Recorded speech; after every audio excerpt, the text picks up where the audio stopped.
అబద్ధాల జాతర కొలువులకు పాతర పూటకో మాటతో నిరుద్యోగులతో చంద్రబాబు సర్కారు ఆటలు. చంద్రబాబు నాయుడు గారు ఎప్పుడు ఎన్నికలు వచ్చినా సరే మొట్టమొదట వంచేది ఎవనరా అంటే నిరుద్యోగుల్ని.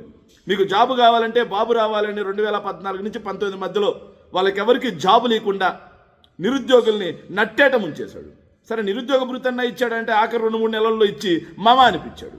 మళ్ళీ వైఎస్ జగన్మోహన్ రెడ్డి గారు అధికారంలోకి వచ్చిన తర్వాత ప్రభుత్వ శాశ్వత ఉద్యోగాలు 2,26,000 మందికి ఇవ్వడం జరిగింది.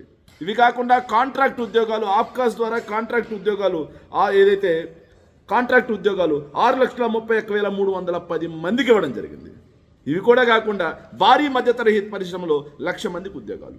ఇక ఎంఎస్ఎంఈ రంగంలో 32,70,000 మందికి ఉద్యోగాలు కల్పించి కొలువుల జాతర రాష్ట్రంలో నడిపించింది వైఎస్ జగన్మోహన్ రెడ్డి గారి సర్కారు. 2 ఏళ్ళు కోవిడ్ ఉన్నా సరే ప్రభుత్వ రంగంలో అదేవిధంగా ప్రైవేట్ రంగంలో 40 లక్షల ఉద్యోగాలు కల్పించి వాళ్ళు ఉద్యోగం చేసుకునే విధంగా వైఎస్ జగన్మోహన్ రెడ్డి గారు చేస్తే నాడు విషం జిమ్మారు. జాబు రావాలంటే మళ్ళీ బాబు రావాలన్నారు. ఆయనకు తోడుగా ఉత్త కుమారుడు అయినటువంటి నారా లోకేష్ గారు కూడా ప్రగల్భాలు పలికారు. అధికారంలోకి వచ్చిన వెంటనే 24లో అధికారంలోకి వస్తాం, 25 జనవరి నుంచి మీకు ఏటా జాబ్ క్యాలెండర్ గ్యారంటీ అన్నారు.